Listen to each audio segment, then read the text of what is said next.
Hi guys, we finally made it to the end of the original 62, the last two books here. We have number 61, I Live in Your Basement, and Monster Blood 4 for the last one here. Because we really need another one. And even in the old ones, it's advertising Goosebumps the Series 2000. If you survive Y2K, you can start reading those. But yeah, so as we said before, another one, like Goosebumps continued pretty much immediately, but the height of its popularity was gone, the height of its influence on popular culture. Like, it's still around, still influential, but this was kind of the end of an era, the end of the 90s here. So first we have I Live in Your Basement. I Live in Your Basement. This lovely picture here. Yes. Super beautiful. And he's not playing Call of Duty. But he lives in your basement. He's got the basement blues. Don't do this. Watch out for that. Marco's mom thinks the whole world is a danger zone. She won't even let Marco play softball, but Marco just wants to have fun. So he sneaks off to a game, and that's when it happens. He gets hit in the head with a baseball bat. Now things are getting really fuzzy, really scary, because when Marco gets home, he gets the strangest call from someone who says he lives in Marco's basement. I didn't think this was very frightening or fun overall. Like, I think there are frightening elements, but it wasn't executed well. The whole thing didn't come together nicely for me, and I hate, unless it is a significant part of character growth going into a larger story, I hate the "it's all a dream" thing. I think that's really scary. I think that has the potential to be really scary. Yeah, but here... But it just wasn't executed well. Yeah. And then the surprise at the end, of course, was... At that point, you're just kind of done with it. Yeah. And No, it's I didn't think it was... Again, like, I ended up rating this a 4, and I've given a couple other ones 4, so it wasn't like an outright the worst one, but it didn't click for me at all. I gave it a 5.5. I think I wanted it to be better, especially because this was the hardest one to find by a lot. It was very just lackluster. It wasn't like... that was harder to find than the Calling All Creeps, because I know that one took forever. No, Calling All Creeps we have 2 copies of. Okay. And Calling All Creeps we found. Yeah. This one, I mean, they're selling it on eBay for $20+. Like, this is like... I wonder why this that is one. a really hard one to find. I don't know if the print runs just...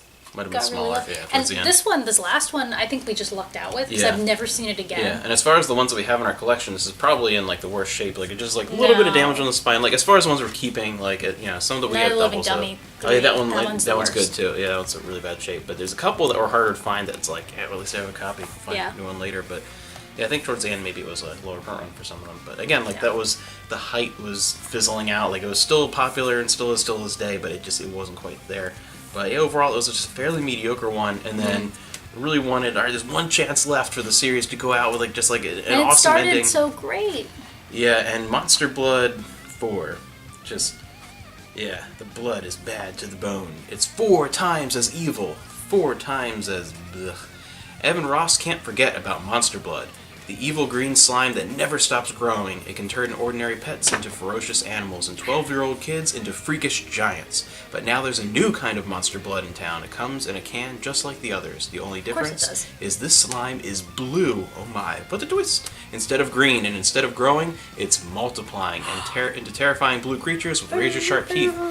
And this had the potential to be kind of like a Gremlins. Yeah. You know what I mean? Like, it felt like Gremlin-y. Yeah, from the beginning there were problems with it, but the overall story could have felt very much like a Gremlins type scenario, but it didn't quite go there. Like, it just didn't, and it just felt like another bad, Monster Blood book. Like, I had so many problems. I have notes going around the page and stuff. Like, it was just... Kermit's awful. Like, Andy's character is crappy again, even though she was great in the first one. Back for another lackluster adventure, and like, after everything they've been through, they would not mess with Monster Blood in the way that they did. It would be some sort of industrial accident or something, and the new little, blue creatures just don't come to the potential they could have. Like, it just, I don't know. No, and there's 3 children running around on the lawn at midnight screaming. Yeah. And nobody comes out. Yeah, nobody hears them. The whole thing just defies logic beyond the point of, like, oh, it's a kid's book. It's just dumb. It's just dumb. Like, nothing makes sense. And like, I'm just gonna let a can, like a $50 million government project, just like sit out by a dumpster, and like, unless it's on purpose and supposed to be an experiment, but you really didn't get that vibe at all. It just felt like genuine, like, carelessness. Well, and then they don't explain, like, why is this one blue and the other one's green? Like, did you make the green one?